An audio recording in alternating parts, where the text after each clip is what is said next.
Yang minta maaf ya. InsyaAllah astagfirullah.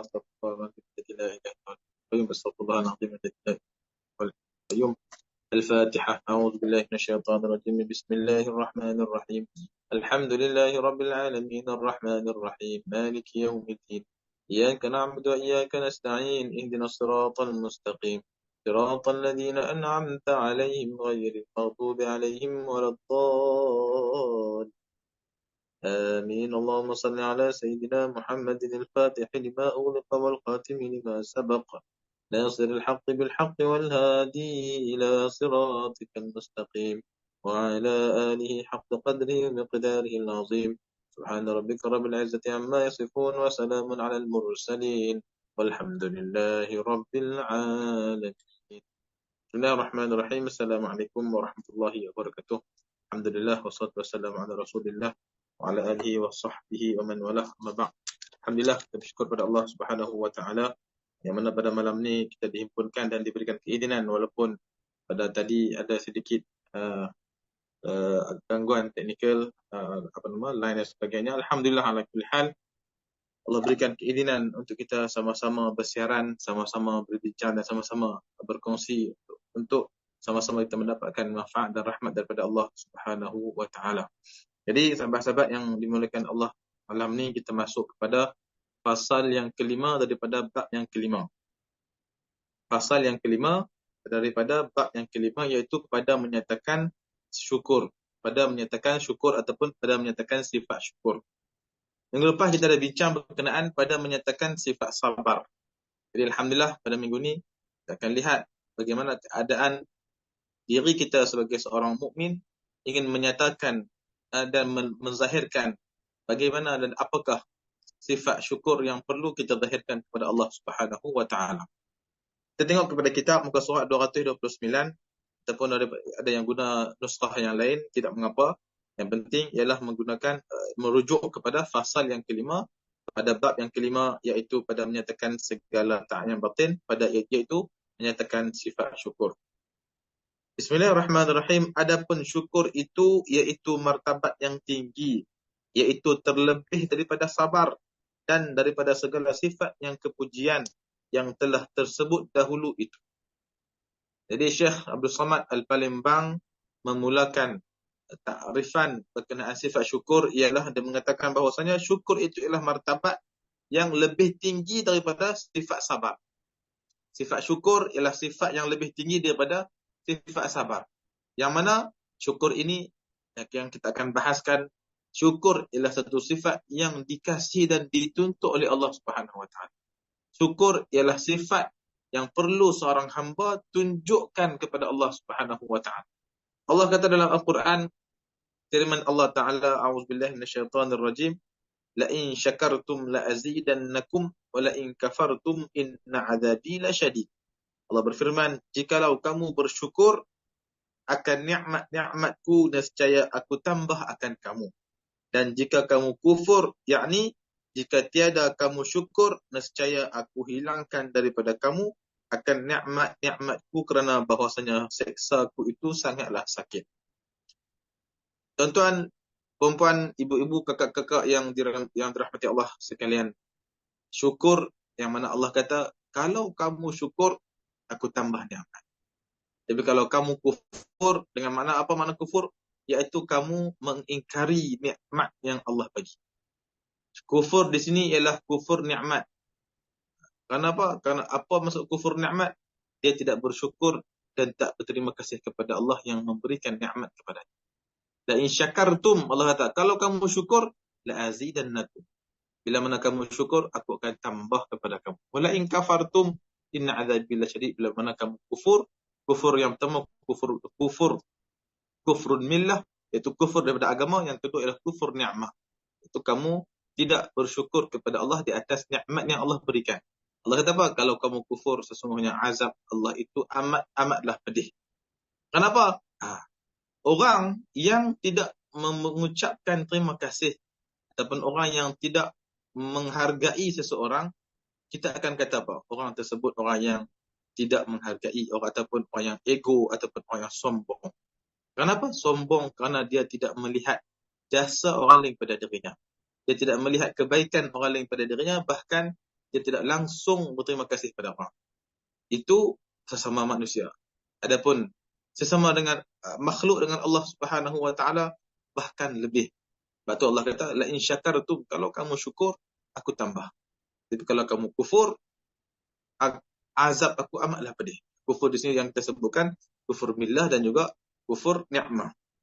Dan Allah sebut lagi dalam Al-Quran, washkuru li wala takfurun. Ini dalam surah Al-Baqarah. Allah di hujung ayat 152 Allah kata, syukurlah oleh kamu semua bagiku dan jangan kamu kufur. Kenapa Allah ikat syukur dengan kufur? Atas tu Allah kata la in syakartum la azidannakum wa la in kafartum. Syukur, kufur. Bawah ni pun Allah kata washkuru li wala takfurun. Bersyukurlah kamu kepada aku dan janganlah kamu semua kufur. Kerana apa? Kerana orang yang tidak bersyukur sangat hampir dirinya kepada kekufuran. Apa maksud tak syukur? Orang yang tak syukur ialah orang yang mempersoalkan apa yang dia dapat. Sebab itu guru kita selalu berpesan, berserah diri kepada Allah, redha dengan apa yang Allah bagi, syukur dengan apa yang Allah kurniakan. Bila mana kamu syukur, itu tanda iman kamu tinggi. Bila mana kamu syukur, itu tanda kamu yakin dan percaya kepada Allah. Tapi kalau kita tak ada rasa syukur, iman kita itu iman yang lemah dan iman yang rendah. Sebab kita boleh persoalkan, ya Allah, aku ni kerja dah kuat, kerja dah banyak, tapi aku tak dapat pun rezeki macam nak kawan tu. Aku dah usahakan, contoh aku dah kahwin lama, aku dah usahakan macam-macam cara. IVF lah, apa segala F semua dia buat. Tapi tak berjaya dan tak dapat anak. Dia bahkan mempersoalkan kepada Allah. Kenapa Allah? Kawan tu baru setahun berkahwin dah dapat anak. Ada juga kawan yang tak kahwin, terlibat dalam zina, mengandung. Aku ni dah berusaha dengan penuh jaga diri, tapi dia persoalkan. Kenapa? Mempersoalkan takdir dan mempersoalkan apa yang dia lalui itu dekat dan menghampiri kepada kekufuran. Sebab itu Allah kata, washkuruli wala takfurun, bersyukurlah kamu kepada aku, jangan kamu jadi kufur. Karena lawan bagi syukur ialah kufur. Kenapa? Kenapa kufur? Kerana dia mempersoalkan Allah. Bila mana mempersoalkan Allah, dia tidak rasa redha dengan Allah. Bila mana tidak redha dengan Allah, maka itu Allah tidak redha kepadanya. Berhati-hati dalam keadaan kita menjaga hati, berhati-hati dalam keadaan kita menjalani kehidupan. Sebab itu dinamakan, dia ada syirik. Dia ada syirik jali dan dia ada syirik khafi. Syirik yang jelas, yang memang kufur kepada Allah secara jelas, wal'iyadzubillah, maka Allah lindungkan kita daripada segala kesyirikan. Al-jali itu kesyirikan yang jelas, menyembah selain daripada Allah. Dan juga kita mohon lindungan Allah jauhkan kita daripada syirik yang khafi, iaitu syirik yang tersembunyi. Antara syirik yang tersembunyi dan kufur yang tersembunyi ialah apa? Ialah tidak bersyukur. Ialah mempersoalkan apa yang dia dapat. Mempersoalkan azab yang dia terima. Mempersoalkan ujian yang dia tanggung. Ya Allah, kenapa? Ya Allah, kenapa? Dah. Sebab itu, guru kami sentiasa mengajarkan apa? Terima apa pun daripada Allah, sebut Alhamdulillah. Alhamdulillah. Tentu ada pepatah Arab mengatakan, kullun minal habibi zabib. Atau kullun minal habibi misla zabib. Semua yang datang daripada kekasih seumpama kismis. Apa maksud kismis? Benda yang sedap. Benda yang makan tu sedap, enak, santai. Sebab apa? Apa sahaja yang datang daripada Allah Subhanahu Wa Taala semuanya baik. Kenapa? Allah tidak pernah menzalimi hamba-Nya. Tetapi kacamata hawa nafsu kita yang memandang benda itu buruk. Hakikatnya Allah yang aturkan, Allah aturkan itu satu perkara yang sangat baik. Kenapa? Kerana Allah tidak pernah menzalimi hamba-Nya. Kalau kita rasa Allah zalim ke atas kita, itu ialah syirik khafi yang menghampiri kepada kekufuran. Bila mana kita rasa, tak adil lah Allah bagi macam ni, aku macam ni, kenapa dia macam tu? Mempersoalkan, itu menghampiri kepada kekufuran. Ya Karim, moga Allah berikan dan campak dalam hati kita syukur dan taslim. Itu apa? Berserah diri kepada Allah. Kita akan lihat lagi. InsyaAllah kita target untuk habiskan bab ini. Sampai muka surat 231. Dan firman Allah berfirman lagi, wasanajzish syakirin. Dan artinya, dan lagi akan aku balas akan orang yang syukur itu dengan beberapa pahala yang amat besar. Amalan syukur, seperti mana kita sebut, orang yang bersabar, innama yuwaffas sabiruna ajrahum bighairi hisab. Sesungguhnya ganjaran bagi orang yang bersabar itu tidak ada kiraan, tidak terhitung nilainya. Dulu kita pernah sebut, innama yuwaffas sabiruna ajrahum bighairi hisab. Maka begitu juga dengan syukur. Allah kata apa? Wasanajzish syakirin. Kami akan berikan ganjaran yang luas kepada orang yang bersyukur. Dan Allah sebut dalam hadis, dalam Al-Quran, dalam ayat yang lain Allah kata, wa qalilum min ibadiyash syakur. Dan hanya sedikit daripada hamba-hambaku orang yang bersyukur. Kemudian sebab itulah dalam satu kisah Sayyidina Umar radhiyallahu anhu, dia pernah mengatakan, ya Allah, Allahumma ij'alni minal qalil. Ya Allah, jadikan aku di kalangan orang yang sedikit. Sahabat tanya, wahai Umar, apa maksud doa engkau ni? Ya Allah, jadikan aku di kalangan orang yang sedikit. Sahabat tanya, Umar, maka Sayyidina Umar kata, yang dimaksudkan dalam doa aku itu ialah di kalangan orang yang bersyukur. Sebab Allah sebut dalam Quran, wa qalilun min ibadiyash syakur, dan hanya sedikit orang yang bersyukur di kalangan hamba. Tanyalah diri kita. Cuba tanya. Pernahkah dalam hari kita, hari ini saja, ada tak perkataan yang mana dan kerasaan yang kita sebut alhamdulillah, makasih ya Allah? Ada tak? Ada dalam diri kita datang perasaan subhanallah, alhamdulillah lah Allah aturkan begini kehidupan. Alhamdulillah Allah bagi macam ni. Alhamdulillah Allah atur macam ni. Ada dalam diri kita. Ataupun diri kita daripada pagi tadi sampailah tadi, semua kita macam, ya Allah, kenapa macam tu? Sebab itulah ibu kata, contoh, ya itulah bang, saya dah kata dah ni. Tengok. Semua nak persoalkan. Dah. Kita sentiasa persoalkan. Walaupun persoalkan kepada orang, tapi cuba bertenang. Cuba berfikir. Cuba bersyukur. Ya, bukan semua benda yang berlaku. Habis tu Ustaz, semua benda nak syukur. Maksudnya semua senang, apa jadi pun tenang, anak buat macam mana pun tenang, suami macam mana pun tenang. Bukan sampai tak boleh bersepang, bukan sampai tak boleh menegur, tidak. Tetapi bagaimana keadaan kita bila berhadapan dengan takdir? Itu persoalan. Bila berlaku sesuatu kepada kita, perancangan kita, takdir yang menimpa kita, apa keadaan kita? Bagaimana kita waktu tersebut? Sebab itu sifat syukur sangat rapat dengan sifat sabar. Sabar yang tersebutkan dah pada sesi yang lepas, bagaimana keadaan diri kita ditimpa pada pukulan yang pertama. As-sabru 'inda sadmatil ula. Ketika pukulan yang pertama, kita sabar dan kita terus syukur. Maka syukur berkait dengan sabar tetapi lebih tinggi. Kenapa? Kadang-kadang sabar ni kita tahan, tapi kita tak sampai nak syukur, hanya nak mampu menahan. Tapi syukur pada tahap dia berterima kasih kerana dikurniakan demikian. Terima kasih ya Allah, aku sakit. Kalau aku tak sakit, mungkin sekarang ni aku dah tenggelam dalam kelalaian. Contoh. Alhamdulillah ya Allah, aku sakit. Dengan sebab aku sakit, aku dapat banyak berzikir kepada Engkau ya Allah. Dan seumpama dengan. Jadi, syukur mendahului segalanya. Baik. Jadi itu kalau dalam buku ni yang mana disebutkan berkenaan pahala dan ganjaran syukur. Kita akan baca lagi supaya kita baca dan kita akan rumuskan. Dan sabda Nabi SAW, at-ta'imus syakiru bimanzilati as-sa'imis sabiri. Hadis riwayat Al-Imam Al-Iraqi yang diriwayatkan oleh Imam At-Tirmidzi. Artinya pahala orang yang makan, yang bersyukur itu lebih kurang ataupun pada disebut itu pada menempati pahala orang yang puasa yang sabar. Apa maksud di sini?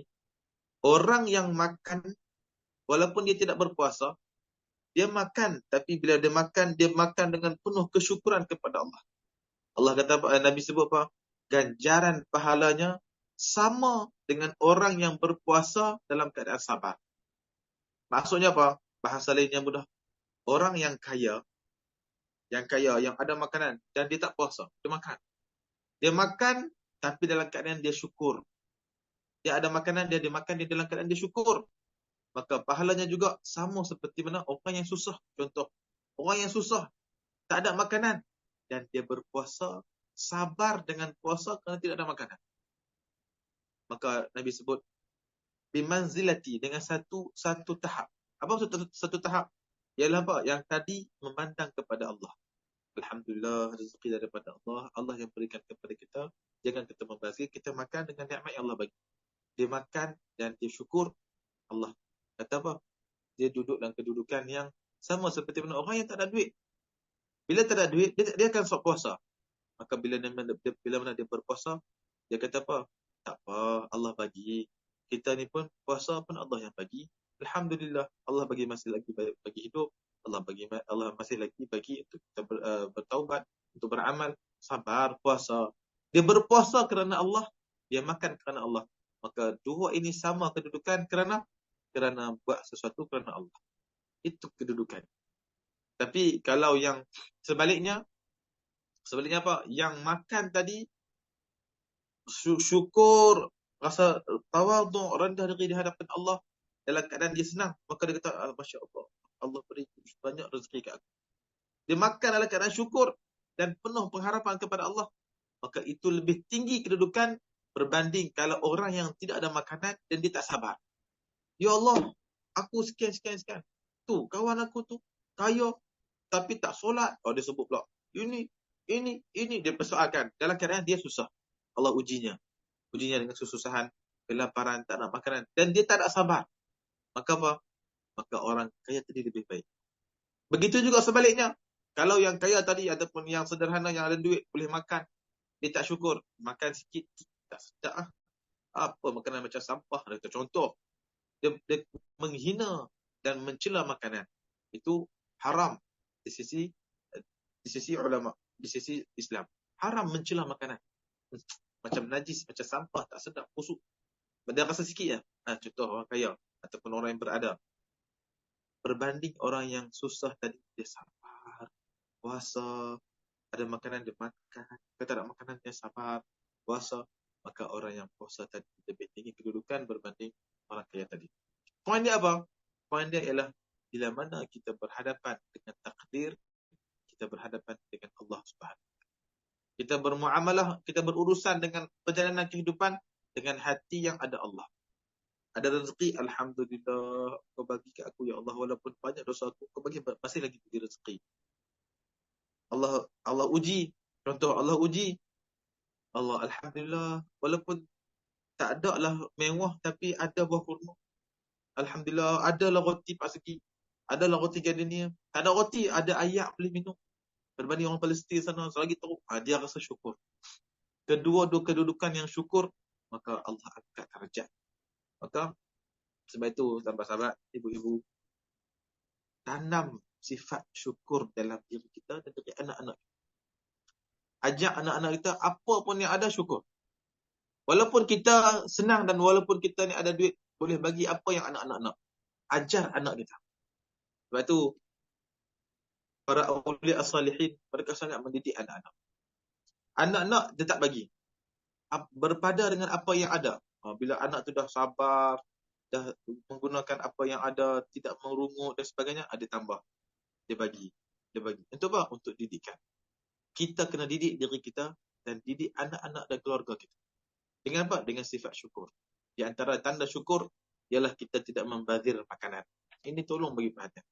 Tidak membazir makanan. Boleh punya banyak. Sebab rasa nak makan. Balik rumah makan sikit. Yang baki, tak nak, tak sedap. Buang. Tak simpan dalam peti. Kita tak makanlah makanan bermalam. Ada orang macam tu. Dia tak makan makanan bermalam. Sampai kan bila dia tak nak, dia buang. Sahabat-sahabat. Ramai lagi yang sana susah nak makan. Pergi cari dalam tong sampah. Pergi korek dalam tong sampah. Ada sisa makanan. Makan. Sebab apa? Sebab tak ada makanan. Kita di rumah ada makanan tak sedap, buang. Lebih, buang.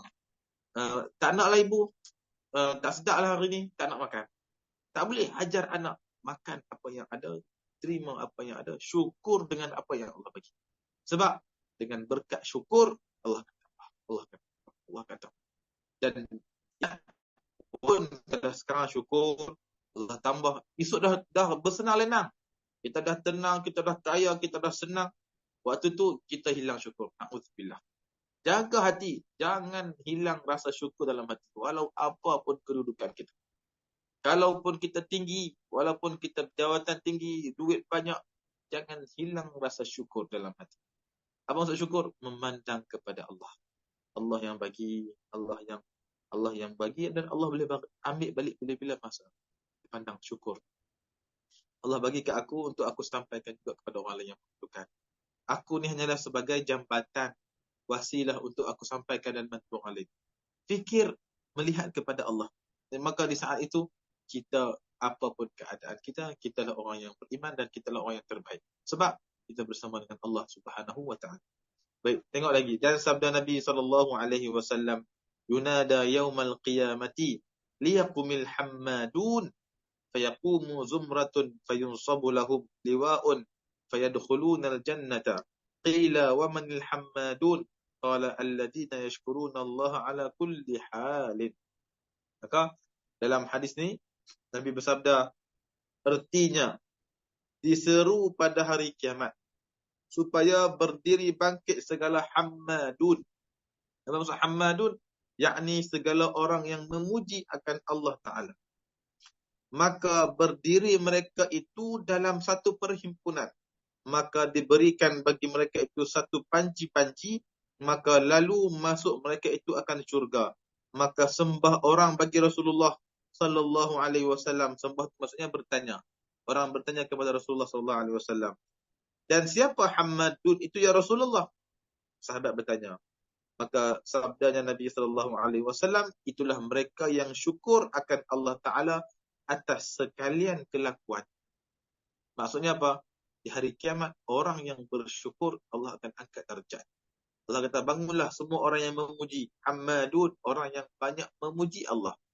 Maka Nabi, sahabat tanya, ya Rasulullah, siapa mereka itu hammadun? Maka Nabi kata, hammadun itu ialah mereka yang banyak bersyukur, dan syukur mereka itu dalam segenap aspek kehidupan mereka. Ya salam. Baik, jadi sahabat-sahabat yang dimuliakan, syukur kita ini dengan apa sebenarnya? Apakah cukup dengan alhamdulillah? Ingat, syukur yang utama ialah dengan perbuatan. Perbuatan yang mana perbuatan itu akan menzahirkan percakapan. Maksudnya apa? Bermula syukur itu dengan hati. Perbuatan itu perbuatan hati maksud saya. Bermula syukur itu dengan hati. Bila mana syukur itu mula dengan hati, maka akan terzahir dengan perbuatan. Bila terzahir dengan perbuatan, maka akan terzahir juga dengan lidah dan pertuturan. Maksudnya apa? Bila kita nak dapat sebut alhamdulillah, macam mana kita nak boleh sebut alhamdulillah? Mesti datang daripada rasa hati. Rasa hati yang rasa syukur kepada Allah, rasa hati yang rasa syukur, terima kasih kepada Allah. Dengan rasa tersebut, kita akan buat benda yang menunjukkan satu penghargaan kepada Allah. Apa dia? Kita akan solat, kita akan jaga aurat, kita akan jaga keluarga, kita akan tidak membazir, kita akan menjaga kebersihan, kita akan menjaga sunnah, kita akan belajar ilmu. Kita akan lakukan dengan amali dan perbuatan. Maka dengan amal tersebut, kita akan melafazkan. Alhamdulillah, Allah bagi. Alhamdulillah, kita akan melafazkan. Jadi puncak kepada syukur itu daripada hati. Rasa dalam hati syukur kepada Allah, maka zahirkan dengan perbuatan dan zahirkan dengan percakapan. Baik, itu 3 tahap. Baik, lihat dia kata. Syekh Abdul Samad kata apa? Syahdan. Hakikat syukur itu berhimpunnya 3 perkara. Sampai ke 10 insya-Allah kelas kita. Pertama, ilmu. Syukur itu berhimpun pada 3 perkara. Tengok Syekh Abdul Samad tekankan. Apa dia? Yang pertama, ilmu. Yakni engkau ketahui bahawasanya segala nikmat ini daripada Allah. Tiada daripada lainnya. Nak bersyukur kena ada ilmu. Tulis yang pertama. Ilmu. Dan jika engkau lihat datang nikmat itu daripada yang lain daripada Allah Ta'ala, maka iaitu semata-mata sebab jua dizahirkan oleh Allah Ta'ala padanya. Demikianlah engkau hadirkan di dalam hatimu pada tiap-tiap kelakuanmu. Yang kita sebut tadi ialah apa? Bermula daripada hati. Iaitu Syekh kata, engkau hadirkan di dalam hatimu pada tiap-tiap kelakuanmu. Dan nak syukur, yang mana Syekh Abdul Samad sebut, yang pertama sekali kena ada ilmu. Ilmu apa? Ilmu bahawasanya kita meyakini semua yang kita dapat daripada Allah Subhanahu Wa Taala. Yang baik pada pandangan kita, yang buruk pun pada pandangan kita, semuanya daripada Allah Subhanahu Wa Taala. Dan bila kita tahu perkara tersebut, kita syukur di dalam hati. Bila mana syukur dalam hati, akan keluar pada perbuatan. Sebab tu Syekh sebut, Syekh Abdul Samad kata, kalaupun kamu melihat nikmat itu datang daripada orang lain, maksudnya apa? Macam mana kita nak faham itu? Maksudnya, kita tengok, oh suami saya yang buat balik makanan, suami saya yang bekerja keras, bawa balik, bagi duit kat saya jaga suri rumah, saya jaga anak-anak, suami saya bagi gaji RM3,000 sebulan. Saya tak buat bekerja, tapi suami saya yang bagi, dia tanggung. Ya, lepas tu saya kata, walaupun kamu melihat, dizahirkan, walaupun kamu melihat nikmat itu datang daripada yang lain daripada Allah, tetapi kamu juga melihat itu daripada Allah. Maksudnya, suami yang bagi kat kita, mak yang bagi duit kat kita, ayah yang bagi duit kat kita. Tapi apa dia? Hakikatnya, Allah yang bagi. Allah gerakkan ibu, Allah gerakkan ayah, Allah gerakkan suami, dan Allah gerakkan rezeki untuk mudah sampai kepada kita. Sebabkan itulah, ingat, kita mendapat rezeki, semuanya ada sebab daripada orang lain. Sebab itu, kena berterima kasih juga kepada manusia. Nabi sebut dalam asar, man lam yashkurun nas, lam yashkurillah. Siapa yang tak terima kasih kepada manusia, maka dia orang yang tidak berterima kasih kepada Allah. Sebab apa? Nak sampai kepada kita, mesti melalui orang. Kita nak makan, tak ada kedebung, turun nasi goreng. Oh ya Allah, malam ni lapar nasi goreng kampung, pak, masuk jatuh. Oh Alhamdulillah, Allah terima kasih kau yang berikan rezeki. Macam tu kan? Dah. Akan daripada proses. Contohnya apa? Jadi, abang pergi main syak lah. Abang, lapar nasi goreng kampung lah. Abang pun pergi belilah nasi goreng kampung kat kedai siam, kedai tom yam. Beli nasi goreng kampung, bawa balik kat kita. Oh, kita pun sambut, kita buka, kita makan. Alhamdulillah, ya Allah, kau sampaikan rezeki kepada aku. Siapa yang sampaikan? Suami kita yang bawa main, tapi daripada Allah. Suami kita pergi beli kat mana? Pergi beli dekat kedai tom yam. Kedai tom yam tu, dia buat macam mana? Dia ambil beras daripada orang ni. Supplier tu berangkaian. Yang mana apa? Yang mana hakikatnya Allah memperjalankan semua makhluk itu untuk kita makan. Ikan siakap yang kita makan semalam, siakap 3 rasa yang kita makan semalam, macam mana dapat makan siakap 3 rasa? Oh, nelayan pergi tangkap dalam sangkap, buat keluar siakap, jual di pasar, kedai beli di pasar, buat balik main kedai, masak, basuh, masak, tukang masak, goreng, buat 3 rasa, hidang kat kita, kita pergi makan, bayar duit. Nak sampai kepada kita, ikan tadi di dalam laut, tunduk, sanggup, sama ada ikan siakap laut dan ada juga siakap darat, contohlah. Jadi ikan yang dalam air tadi, ditundukkan oleh Allah untuk kita ambil, untuk nelayan ambil, tangkap, buat main, kita proses sampai kita boleh makan. Apa maksudnya? Allah tundukkan makhluk-makhluknya untuk sampaikan rezeki kepada kita. Kalau Allah tak tundukkan, contoh, Allah tak gerakkan dan tak tundukkan langsung suami kita untuk beli makanan buat balik, kita boleh makan? Tak apa, Ustaz, saya boleh masak sendiri. Boleh masak ambil mana-mana? Beras pun saya beli sendiri. Ikan pun saya beli sendiri. Ayam lagi saya beli sendiri. Ayam bismi. Memang boleh beli sendiri. Siapa dia? Bela ayam ke? Bela cari ikan sendiri ke? Tak. Setiap itu Allah memperjalankan rezeki untuk sampai kepada kita. Maka nak sebut apa? Bersyukur dengan berterima kasih kepada orang. Terima kasih bang, buat balik makanan. Kita beli ikan buat balik. Terima kasih. Tolong tangkap ikan, tolong jual ikan. Kalau kau tu tangkap tapi tak mau jual kat kita, boleh kita nak beli. Kita pergi kedai tu boykot kita. Semua kedai dalam kawasan kita semua boykot kita, tak mau jual kat kita. Boleh kita nak beli? Tak boleh. Tapi Allah tundukkan dia, boleh jual kat kita. Kita pun beli, kuranglah sikit, 50 sen je. Oh, dia pun bagi kurang 50 sen. Terima kasih. Apa maksud? Berterima kasih kepada manusia. Berterima kasih kepada makhluk yang menjadi perantaraan untuk Allah sampaikan kepada kita. Dalam keadaan kita memandang semua yang berlaku dan semua yang kita dapat daripada Allah, tetapi Allah menggunakan dan menunjukkan makhluk-makhluk yang kita dapat. Sebab itulah hebatnya manusia. Allah sebut dalam surah At-Tin apa nama? Wat-tin wa zaitun wa turi sinin wa hadzal baladil amin laqad khalaqnal insana fi ahsani taqwim. Allah ciptakan manusia dalam sebesar sehebat-hebat ciptaan. Maksudnya apa? Manusia ialah ciptaan yang terhebat yang Allah tundukkan semua makhluknya untuk berkhidmat kepada manusia. Kereta berkhidmat kepada kita. Binatang tunggangan berkhidmat kepada kita.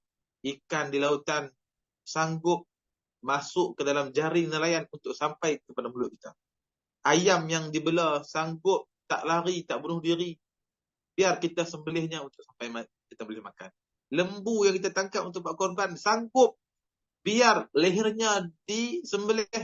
Kenapa? Tunduk untuk taat kepada perintah Allah untuk kita dapat makan. Dan seumpama dengannya. Yang kita pandang dengan kacamata yang luas. Hakikatnya apa? Allah menundukkan makhluk-makhluknya untuk dapat kita makan. Walaupun sebutir beras. Kalau petani tak buat kerja, kita kata orang kampung ni malas. Petani kita tak buat kerja. Petani tak buat kerja, petani malas. Dah, siapa cakap? Petani Allah tundukkan diri dia. Mungkin di saat dia bekerja, dia rasa macam dia buat bekerja sebab dialah nanti dia dapat duit. Satu musim dapat berapa ratus. Dia fikir begitu. Tapi hakikatnya apa? Allah tundukkan dia untuk sampaikan beras tu pada kita. Bayangkan tak ada petani yang dalam dunia. Dekat Malaysia, dekat Kedah langsung semua petani boikot. Semua petani boikot tak nak tanam beras tahun ni. Agak-agak jadi apa? Masalah. Tapi dah. Tak macam tu sebab Allah yang gerakkan setiap hati-hati dan fikiran makhluk. Allah tundukkan hatinya, bekerja, bangun pagi, pergi sawah, pergi bendang, kalau Kedah panggil bendang, KL panggil sawah. Pergi sawah, menyangkul, buka air, tabur baja, nak bagi subur pokok padi, nak bagi padi grade A, sekian. Dia fikir nanti dia akan dapat hasil dengan kewangan sekian. Tapi dia tak nampak. Kita pun tak nampak. Apa dia? Allah menjadikan dia bekerja untuk jadikan beras tu yang terbaik. Lepas tu dia hantar ke kilang. Kilang pun proses dengan baik sebab nak dapatkan bisnes. Proses, packaging cantik, beras kualiti dengan baik. Kita fikir kilang fikir dia akan dapat keuntungan yang besar. Sampai kat kedai-kedai pula jual, tiba-tiba buat promosi, turunkan harga. Hakikatnya apa? Allah nak sampaikan rezeki itu pada kita. Kita pula pergi beli pula kena pula time promo. Dapat pula beli dengan beras dengan harga yang murah. Buat balik rumah. Kita kata, tengok, itulah, dengarlah cakap Ayang. Ayang kata pergi hari ni. Tengok, kita pergi, dapat harga promo. Tu dia lah abang duk ajak pergi esok. Tak pergi hari ni. Kita rasa, kita yang sebabkan kita ajak suami, kita dapat beras harga promo hari tu. Hakikatnya, Allah dah tundukkan daripada awal penciptaan beras sampailah kita boleh makan. Masya Allah. Kalau sebab itu nak sebut apa? Sifat syukur tu sifat yang sangat tinggi. Kenapa? Bila mana hamba itu lafazkan syukur, dia berterima kasih kepada Allah dan dia berterima kasih dengan semua proses yang Allah jadikan. Ya Karim. Ya. Sebab itu kalau hamba seorang mukmin dia kufur, mempersoalkan kepada Allah, tidak redha dengan apa yang dapat, tidak puas hati dengan apa maksudnya? Dia mempersoalkan semua proses yang Allah tundukkan. Dia mempersoalkan semua benda yang Allah tundukkan dalam segenap keadaan. Dia mempersoalkan, akibatnya sangat besar. Kenapa? Kerana dia kufur dan tidak redha dengan Allah. Ya Karim ya Allah. Maka jadilah kita orang yang syukur, redha dengan Allah. Alhamdulillah. Semua itu di sudut makanan. Tak bincang lagi sudut kesihatan. Contohnya, kita sakit, kita demam, kita nak kena buat operate. Kita rasa kita pergi klinik swasta, kita buat operate, kita boleh bayar duit, selesai. Ada insurans boleh cover. Tuan-tuan, cuba bayar. Ni nak sebut ni. Nak pecah kepala kita malam ni. Doktor-doktor tu sanggup bersengkang mata nak operate kita, nak cek kesihatan kita. Misi-misi tu sanggup hantar makanan kalau kat swasta. Kalau hospital kerajaan lah, kita sebut hospital kerajaan. Misi sanggup hantar makanan ataupun yang bawa troli makanan tu hantar makanan. Misi datang cucuk, cek. Oh, kita kata, dia orang kerja dapat gaji. Tuan-tuan, memang dia orang kerja dapat gaji. Tapi dalam fikiran mereka, oh, aku kerja sebab dia tanggungjawab aku dapat gaji. Hakikatnya Allah tundukkan dia orang untuk menyantuni kita. Misi pula nurse datang lebut, makcik sakit ke? Ambil saya picit. Oh, cucuk masuk drip air. Cucuk pula pelan-pelan. Elok-elok. Kalau kasar tu sikit biasalah. Tapi dia cucuk elok-elok. Tak apa, pakcik sabar sikit pakcik nak. Dia pula tenangkan kita. Tuan-tuan, pakcik-pakcik. Siapa yang bagi dia rasa, siapa yang bagi belas kasih pada misi-misi tu? Nak jaga kita, nak pakcik makan ubat. Pakcik kejut kita. Kak, ni pakai baju nanti kita akan masuk bilik operate. Dia menyantuni kita. Dalam fikiran itu kerja dia. Tapi hakikatnya apa? Allah tundukkan dia. Allah bagikan dia rasa kesian kita sakit. Kesian kasih kita ni orang Melayu. Kesian tengok ni manusia. Allah campurlah hati dia. Kalau dia boleh dia, pergi dia sendiri. Tak. Tapi Allah gunakan. Allah tundukkan. Syukur. Terima kasih kepada dia. Hakikatnya apa? Kita berterima kasih kepada Allah. Itu tunduk kesihatan. Doktor pula buat dengan sungguh-sungguh. Belum tentu kalau yang kerajaan bukan setiap operasi tu dia rapat dengan lumayan. Tapi dia akan buat sungguh-sungguh. Supaya apa? Supaya kawan kita ni sihat. Kita ni berjaya operasi. Bukan ada beradik dia pun. Bukan ada talian darah pun. Tapi doktor buat sungguh-sungguh. Masya Allah. Allah tundukkan orang lain untuk berkhidmat. Cuba bayangkan benda tu. Cuba lihat dengan kacamata yang luas. Allah tundukkan makhluknya untuk apa? Untuk kita dapat menikmati nikmat yang Allah beri. Macam tu lagi tak syukur. Masih lagi rasa persoalkan apa yang Allah bagi. Tak rasa lagi, ya Allah, nikmatnya hidup. Tak boleh rasa lagi besarnya kasih sayang Allah pada kita. Nak dapat rumah, kita beli rumah. Nak buat rumah bukan senang. Kita kata Bangla buat kerja. Bangla dapat RM1 je. Bangladesh ke Vietnam ke orang Melayu kita ke buat kerja panah terik. Untuk apa? Untuk mempersiapkan rumah untuk kita. Kita pergi beli, buat loan bank dapat masuk rumah. Hakikatnya apa? Allah tundukkan semua makhluk. Boleh buat kawan tu berpanah berhujan buat rumah kita. Buat untuk kita. Kita pula marah dia. Panggil renovate rumah, marah-marah kawan tu. Kawan tu sanggup renovate rumah kita pun terima kasih lah. Faham tak? Nak sebutkan apa? Rasa syukur dan rasa bagaimana Allah sangat kasih pada hamba. Tapi kalau kita tak rasa, kita akan anggap benda tu kehidupan biasa. Oh, ni tugas dia. Ini tugas dia. Tugas dia, tapi kalau tak mau buat, tak jadi. Allah Akbar. Ya Allah. Kalau Rizak tak cemerlang mempersoalkan. Kalau Rizak kita tak cemerlang, jangan mempersoalkan Allah. Persoalkan kita. Ada kesalahan kita. Lihat, kalau benda yang kita rancang tak berlaku dengan seperti mana yang kita rancang, salahkan diri kita. Jangan pernah salahkan Allah. Salahkan diri kita. Dan lihat, mungkin ada hikmahnya. Kita dah belajar study group, kita dah study hard, kita dah study smart, kita dah stay up malam, kita dah hafal, kita dah jauh. Keluar exam tu kita rasa macam, insyaAllah ni aku pergi score. Keluar result, tak score. Kita frust. Kita salahkan Allah, ni apa ni Allah? Aku dah kira mulai, aku dah berdoa di malam hari. Bila exam aku jawab, aku baca Yasin. Tapi bila keluar result, aku down. Aku tak score. Kita stres dan kita hilang kepercayaan. Salah. Kita hanya diperintahkan untuk berusaha. Allah perintahkan untuk berusaha. Berusaha belajar. Berusaha stay up. Berusaha untuk yang mulai. Berusaha. Keputusan atas Allah. Bila Allah tak bagi apa yang kita nak, ada satu benda yang Allah simpan kepada kita.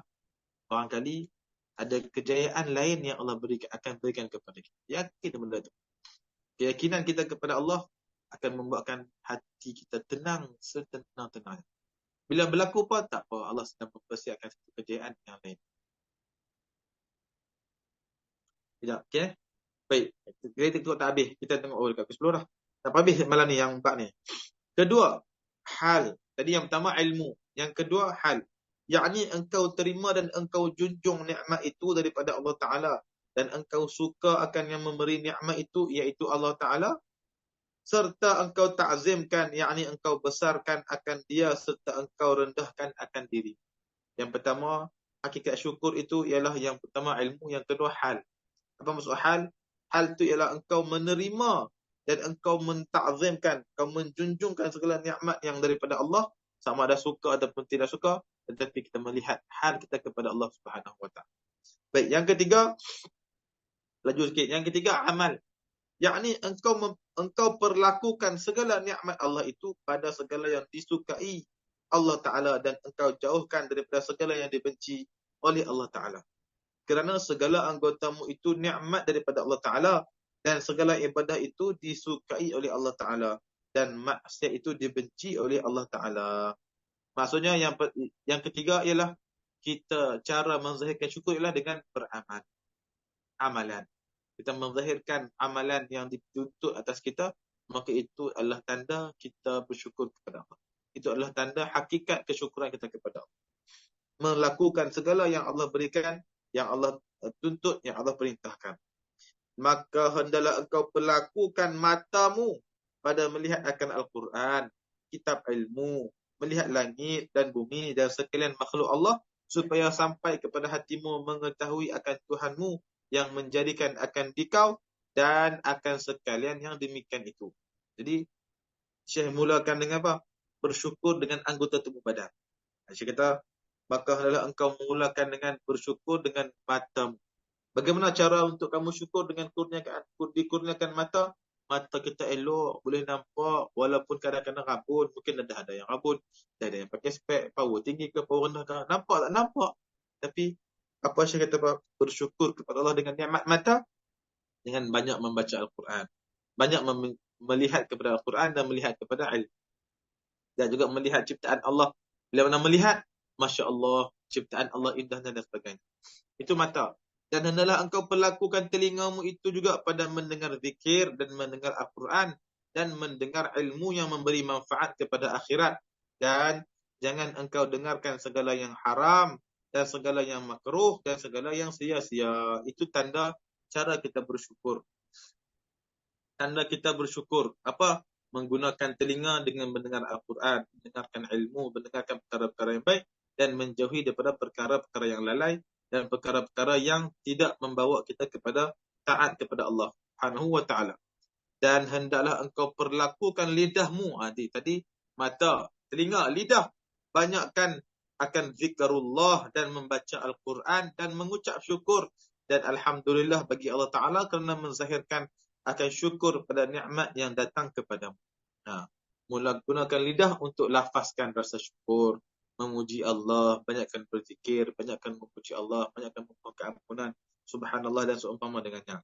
Dan demikian lagi segala anggotamu daripada tangan dan kakimu dan lainnya, maka hendaklah engkau perlakukan kepada segala yang disukai oleh Allah Ta'ala, dan engkau jauhi daripada segala yang dibenci oleh Allah Ta'ala. Ini habis bab syukur. Sebenarnya syukur pun bab yang luas, sabar pun bab yang luas. Jadi kita bincang, ada kalau kita lihat sisi syama'il Muhammadiyah, syama'il Nabi, sifat-sifat Nabi. Nabi sabar, apakah sabar Nabi? Sifat sabar Nabi. Syukur, sifat syukur Nabi apa dia? Apa peristiwa yang menunjukkan sifat syukur Nabi? Apakah hadis yang menunjukkan rasa syukur Nabi kepada Allah Subhanahu Wa Taala? Banyak. Dah sebutkan ilmu ni luas. Jadi tapi dengan masa yang singkat kita dapat rumuskan supaya apa? Kita dapat peringatan. Supaya kita dapat benda yang dapat kita amalkan.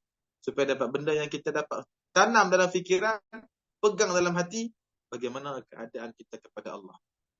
Contohnya Nabi sallallahu alaihi wasallam ketika dalam hadis Sayyidah Aisyah radhiyallahu anha, Nabi solat malam sampai bengkak kaki.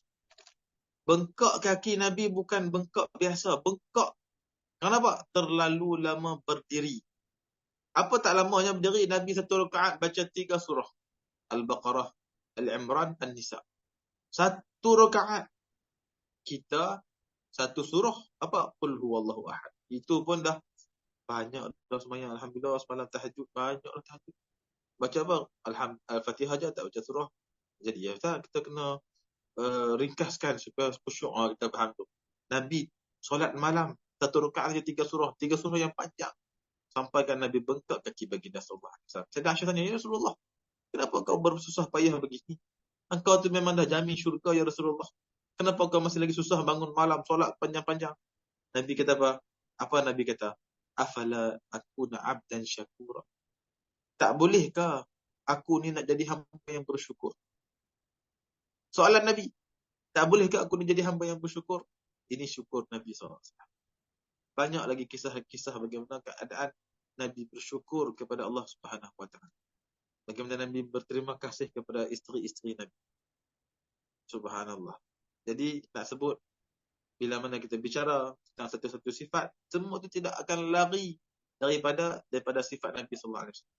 Sifat sabar yang tertinggi ada pada Nabi sallallahu alaihi wasallam. Syukur yang tertinggi ada pada Nabi sallallahu alaihi wasallam. Tidak ada orang yang dapat menandingi dan melebihi sifat Nabi sallallahu alaihi wasallam dalam semua aspek kehidupan. Setinggi mana pun wali Allah Taala itu, setinggi mana pun darjat, kutub dan sebagainya, tidak akan dapat melebihi Nabi sallallahu alaihi wasallam. Sifat sabarnya Nabi, sabar dengan kesakitan yang diterima, dengan hinaan, dengan kehidupan, dengan ujian keluarga, dengan kehilangan anak, dengan kesakitan, dengan peperangan, dengan perintah Allah. Macam-macam sabar. Tapi Nabi lah orang yang paling sabar. Sebab itu ada setengah ulama mengatakan bahawasanya kalau nak doa, ya Allah, berikan aku hati seperti hati Nabi sallallahu alaihi wasallam. Maksudnya apa? Kekuatan hati Nabi. Hati yang paling kuat dalam dunia ialah hati Nabi sallallahu alaihi wasallam. Kenapa? Nabi mampu dan dapat menanggung wahyu Allah Subhanahu wa taala. Allah sebut dalam Quran bagaimana keadaan bukit bila mana Allah diturunkan wahyu, pecah berderai, hancur berkecai, bukit yang besar. Tapi hati Nabi sallallahu alaihi wasallam dapat menanggung wahyu, dapat menanggung Al-Quran dan dapat menyampaikan kepada umat. Itu satu hati yang sangat kuat dan sangat hebat. Syukur Nabi, syukur yang tertinggi. Tidak ada satu orang pun yang mampu menandingi kesyukuran yang dizahirkan oleh Nabi SAW. Syukurnya Nabi kepada Allah, syukurnya Nabi kepada makhluk, terima kasih Nabi kepada para sahabat. Subhanallah. Bagaimana Nabi melayani para isterinya, itu semua sifat syukur. Ya Karim, ya Allah, semoga Allah kurniakan kepada kita rasa, walaupun sedikit, daripada rasa yang dikurniakan oleh para sahabat, oleh para awliya salihin. Rasa syukur, rasa sabar, rasa nikmat. Nikmat apa? Nikmat bersabar dan bersyukur dengan Allah Subhanahu Wa Taala. Nikmat menikmati Allah sebagai Tuhan. Nikmat melayani bahtera kehidupan Allah sebagai kekasih. Nikmat, tuan-tuan. Apa maksud nikmat? Nikmat bila mana kita, dalam hati kita ada satu kekasih, dan kekasih itu kekasih yang kekal. Kekasih yang tidak pernah buat buruk pada kita. Kekasih yang tak pernah buat zalim pada kita walaupun sekali. Kita akan rasa dunia ni kita yang punya. Kita akan rasa sehebat dan senikmat-nikmat yang mungkin. Sebab apa? Sebab kekasih kita, kekasih yang sangat kasih kepada kita.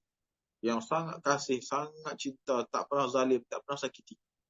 Sebab apa? Sebab kalau itu hanya akan dirasai oleh mereka yang ada hati iman yang kuat kepada Allah. Ada zauq, ada rasa kepada Allah. Bagaimana dia merasakan hatinya memiliki kasih dan rindu kepada Allah Subhanahu Wa Taala. Kita ada isteri, ada suami. Kalau suami kita setia dengan kita, balik rumah sweet, sambut birthday, kita dah rasa berbunga yang macam-macam bunga dah. Kita dah rasa satu nikmat dunia yang sangat besar. Bila mana suami kita setia, suami kita penyayang, suami kita sporting, suami kita layan, kita dah rasa macam sempurna dah hidup. Tapi ingat, suami itu manusia. Suami itu akan mati, dan suami pun akan ada keadaan dia buat salah. Bagaimana kalau hati kita ni diduduki dan kita merasakan Allah itu duduk. Allah yang paling setia, Allah lah yang paling kasih, Allah lah yang paling cinta kita, Allah yang paling rindu nak dengar tangisan kita, Allah yang bagi rezeki kepada kita daripada kecil sampailah sebesar-besar perkara. Macam kita sebutkan tadi, nak dapat seberas sebutir itu tidak akan kita dapat makan melainkan daripada kasih sayang Allah. Allah tundukkan hati petani, Allah tundukkan hati orang yang bawa lori, Allah tundukkan kilang, Allah tundukkan semua makhluk untuk sampaikan sebutir beras dan seekor ikan kepada Masya. Di kakak-kakak, ibu-ibu yang dikasihi oleh Allah Subhanahu Wa Taala, macam yang kita sebutkan, bila mana dalam kehidupan, ingat semuanya daripada Allah dan tidak ada satu sakit dan tidak ada satu benda yang lebih berat berbanding apa yang ditanggung oleh Nabi SAW. Jadi kalau susahnya hidup kita, ingat hidup Nabi lagi susah. Kalau apa pun yang kita rasa nikmat, ingat nikmat nikmat kita tu dapat daripada cebisan nikmat Nabi SAW. Ustaz, saya tahu soalan. Allahumma salli alaihi. Segi rizak tak cemerlang kita masalahkan kita dalam keadaan kufur. Ya, itu termasuk dalam kufur nikmat yang sebutkan tadi. Soalan, kalau seseorang yang picky eater, adakah dia dalam keadaan kufur? Picky eater ni apa? Tolong tafsiran kepada saya. Picky eater ni apa? Saya tak faham. Baik, terima kasih. Kalau dah rasa penat sangat nak hadapi kehidupan itu, kira tak bersyukur ke Ustaz? Macam mana nak didik diri syukur di zaman story? Di zaman story nasihat ni, kita rasa kurang bila tengok orang. Assalamualaikum, maaf ganggu. Contoh, jika seorang ada terkena sakit dan cuti sakit terlebih bulan cuti, ya, sehingga dipotong gaji. Bila kembali kerja, dah ditukar ke jabatan lain atas alasan sakit, sedangkan dalam recovery proses lagi dan jadi sakit semula sebab tiba-tiba dipotong 2 kali dah ganda lagi. Macam mana ya Ustaz, kawannya dalam keadaan tertekan tapi sedang cuba redha? Adakah seperti balasan? Ada yang kata ala karma. Contohnya, syukran. Kita sini yang memilih makanan. Oh, faham. Terima kasih Mia. Oh, okey. Baik. Kalau kita sebut, kalau jenis fikir kita apakah dikira kufur? Baik. Berkenaan makan, dia yang utamanya apa? Yang pertama syukur. Bila mana diberikan rezeki. Tapi manusia ni dia ada sifat. Apa maksud? Mungkin dia satu fikir kita. Yang kedua, orang yang jenis sangat hygiene. Tahu tak hygiene kan? Sangat bersih. Pergi kedai yang macam tak nak macam tengok presentation pun dah macam sorry, tak nak. Makan, tak nak. Contoh. Ataupun dia jenis memilih. Saya tak makan daging, Ustaz. Saya makan ayam. Saya tak makan ayam, saya makan ikan. Saya tak makan nasi. Saya dah lama dah tak makan. Saya makan mi. Contoh. Dia memilih. OCD macam saya. OCD. Dia memang memilih ataupun dia. Okay. Itu sifat. Sifat ni, benda tu pun boleh diubah. Sifat pun boleh dididik. Cuma bukanlah sampai kufur. Maksudnya apa? Kadang-kadang kita ni memang orang yang tak rasa syukur apa? Kita tak ada makanan lain. Dah ada makanan itu sahaja. Itu pun kita menghina makanan. Tak. Jangan sampai mencela dan menghina makanan. Tapi kalau tak mau makan, jangan cakap tak tepi. Bagi ke orang lain. Contoh, bila kita order makanan sampai dan kita makan dan kita tak sedap. Tak sedap tekak kita dan kita rasa macam tak boleh nak go. Tak semestinya kita kufur macam tu, bukan. Kalau tak boleh go, bungkus bagi ke orang lain ataupun minta tolong orang lain habiskan ataupun jemput aku habiskan, aku dah kenyang, contoh. Cover. Kadang-kadang ada keadaan yang kita tak mampu nak habiskan makanan. Bukan bermakna kita kufur, tidak. Keadaan kita tu ada sifat. Ada sifat diri kita. Ada PN, orang kena panggil PN. Ada perangai. Jadi perangai itu pun sebenarnya perangai dan cara kita makan adalah mengikut sunnah Nabi SAW. Mengikut apa? Apa yang ada, apa yang halal, boleh makan. Tetapi setiap orang tu ada rasa dan kemahuan masing-masing. Cuma yang dimaksudkan di sini, jangan sampai menghina makanan. Jangan sampai mencela makanan. Jangan sampai membazir makanan. Itu terkutuk. Terkutuk dan boleh kufur nikmat. Kufur tu adalah kufur nikmat. Makan sikit, dia tak habis, dia tak tahu nak buat macam mana, dia pun buang. Sebolehnya bungkus ke, bagi ke orang lain ke, ataupun share ke, macam mana ke, rancang. Yang kedua, picky eater. Bila memilih sangat pun tak elok juga. Kadang-kadang memilih pun daripada hawa nafsu. Memilih ni maksudnya, kalau kamu rasa tak boleh makan, jangan order. Kalau tak mau makan, jangan beli ataupun order yang kamu akan makan sahaja. Oh ni dok, dia nak try ni pelik, nak try, beli tak try, tak makan langsung, tak sentuh langsung. Tinggal, bila tinggal kat kedai makan, dia akan buang, membazir. Jadi usahakan untuk mengurangkan pembaziran.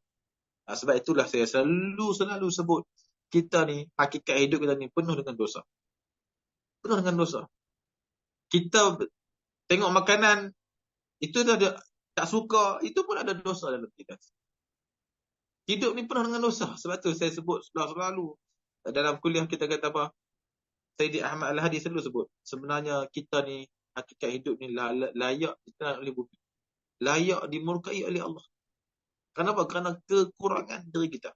Tetapi kasih dan rahmat Allah ke atas kita, Allah bagi kita hidup. Allah bagi kita mewah. Allah bagi kita makan. Allah bagi kita duit. Walaupun kita ni tak ada sifat syukur. Walaupun kita ni makan pun kita komplain. Apa tukang masak, datang masak macam apa, kita hina. Jangan, sabar. Jaga mulut. Hari ni, itu rezeki kamu. Esok tak tahu dia ada rezeki kita. Walaupun kamu ada duit, ratusan ribu, jutaan ribu dalam bank. Duit, rezeki bukan dengan duit, tuan-tuan. Tak, rezeki bukan dengan duit. Rezeki bukan dengan, berapa ramai orang ada jutaan ringgit tapi tak boleh makan. Tak lalu makan, tak selera makan muntah. Tak, rezeki bukan dengan duit. Ada orang yang sederhana je tapi makan. Tengok dia makan macam biasa je makanan, tapi dia makan sedap, makan selera. Nyaman.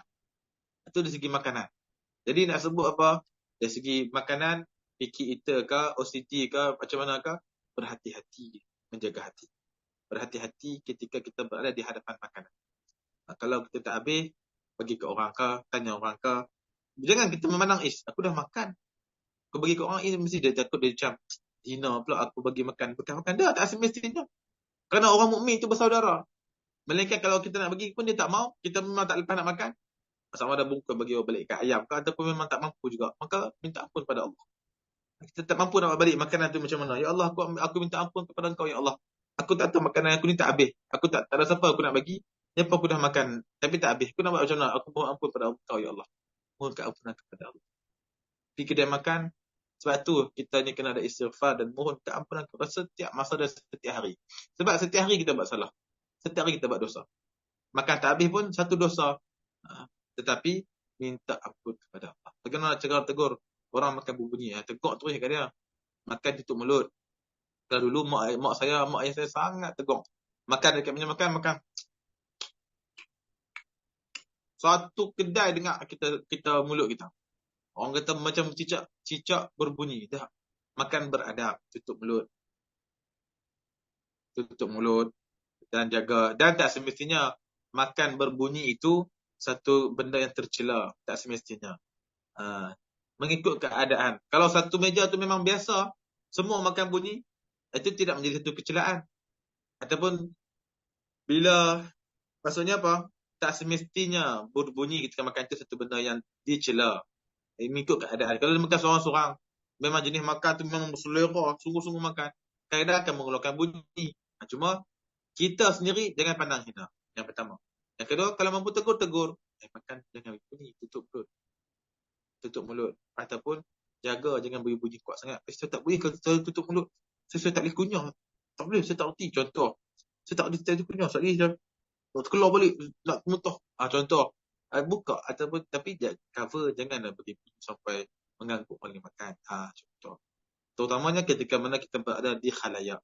Dekat kenduri, kedai makan, lepak dengan kawan, lepak dengan family. Jaga adab. Jadi begitulah. Tak semestinya yang kita nampak macam orang panggil apa, benda yang kelinci ataupun benda yang tak itu di sisi kita mungkin bukanlah benda tu terlalu buruk. Kadang kita yang perfectionist. Ada orang yang perfectionist ni dia memang dia nak kesempurnaan, dia nak memang semua benda dia nak teratur, dia nak sistematik. Bila orang lain buat tak ikut sistem dia macam dia akan pandang rendah, ataupun dia tak perhati ke, ataupun dia marah ke, dia hina ke. Ada sabar. Orang macam-macam jenis. Sebab tu duduk dengan orang, duduk dengan masyarakat, kena sabar, kena tenang, kena jiwa besar, kena lapang dada. Saya tak ingat soalan tadi yang ada tanya.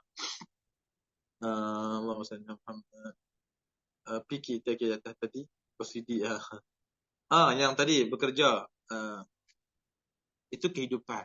Itulah kehidupan. Kadang-kadang ada ujian yang Allah berikan kepada kita yang kita tak faham. Aku ni sakit. Contoh cakap tadi, sakit. Lepas tu dah cuti lama. Dia pergi dah ditukarkan jabatan. Dan seumpama dengannya yang berlaku di pejabat. Lepas tu orang kata hukum karma dan sebagainya. Sebenarnya hukum karma tu karma tu hanya, karma ni sebenarnya salah. Kita tak boleh beriktikad dengan hukum karma. Kerana hukum karma ni bukan akidah Islam. Yang pertama. Bukan akidah Islam dengan hukum karma. Cuma dalam hadis Nabi SAW, Nabi ada sebut satu hadis yang berbunyi, kama tadinu tudan. Apa yang kamu buat, kamu akan dibalas.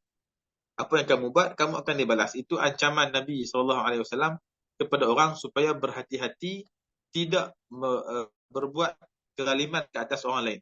Tidak berbuat benda yang buruk kepada orang. Sebab tu Nabi sebut, kama tadinu tudan, seperti mana yang kamu lakukan ke atas orang lain, maka kamu akan diperlakukan demikian. Barangkali berlaku kepada kita balasan kepada kita, ujian kepada kita. Tapi orang yang beriman, dia akan memandang itu teguran daripada Allah.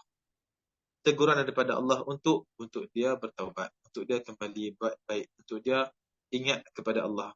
Teguran daripada Allah. Dan ada juga kadang-kadang akak yang mana tadi tu 2 kali ditimpa, ibaratnya dipindahkan ke jabatan. Kadang-kadang itulah yang terbaik.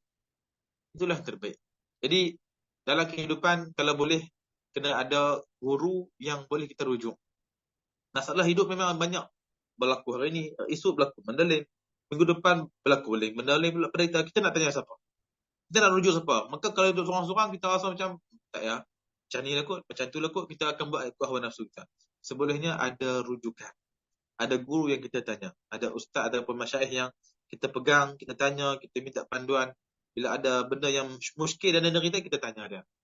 Dan orang tersebut pun bukanlah memberi pandangan dengan suka hati, dengan hawa nafsu. Dia pun ada guru rujukannya. Kalau dia tak faham, dia pun rujuk pada guru yang lebih tinggi dan sebagainya. Sebab itu, kita ni, Allah sebut dalam Quran, fas'alu ahlal dzikri in kuntum la ta'lamun. Tanyalah orang, tanyalah ahlinya jika kamu tidak mengetahui. Fas'alu ahlal dzikri. Tanyalah kepada ahli zikir. Maksudnya, ahli dalam sesuatu benda jika kamu tidak mengetahuinya.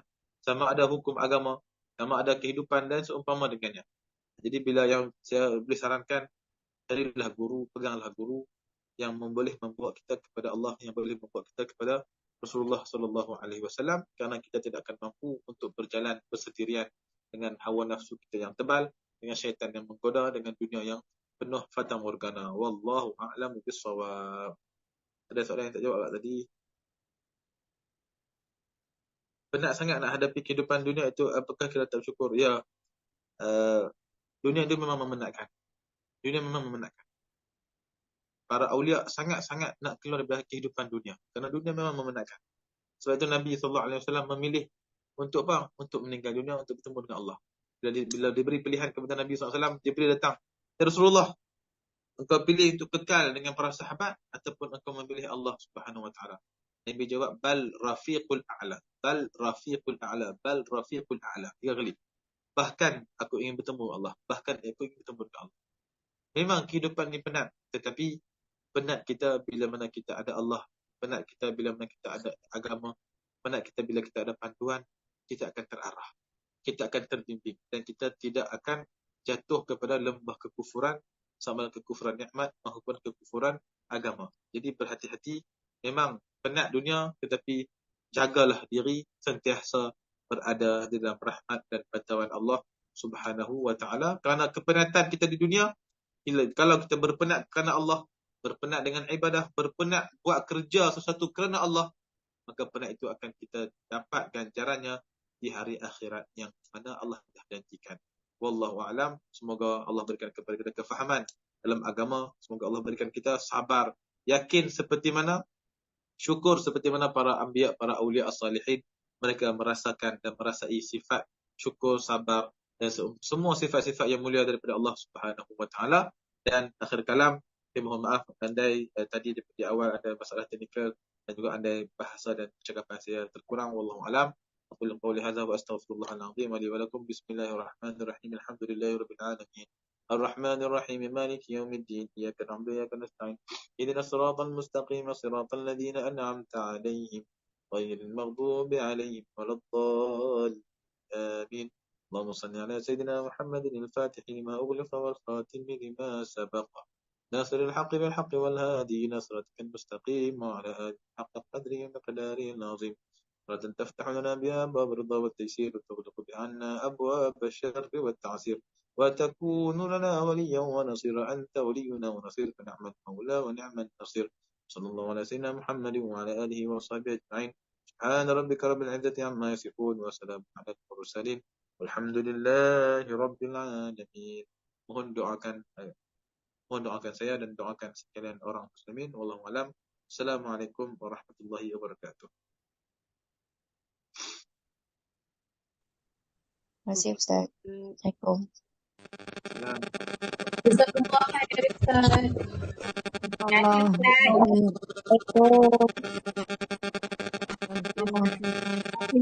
Terima kasih Ustaz. Assalamualaikum Ustaz. Ustaz. Terima kasih Ustaz. Assalamualaikum. Jazakallah Ustaz. Assalamualaikum.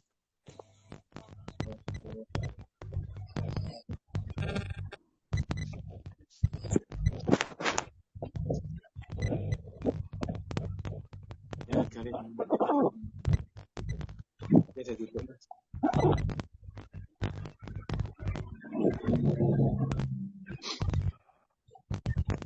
Mantap kok pula Umi.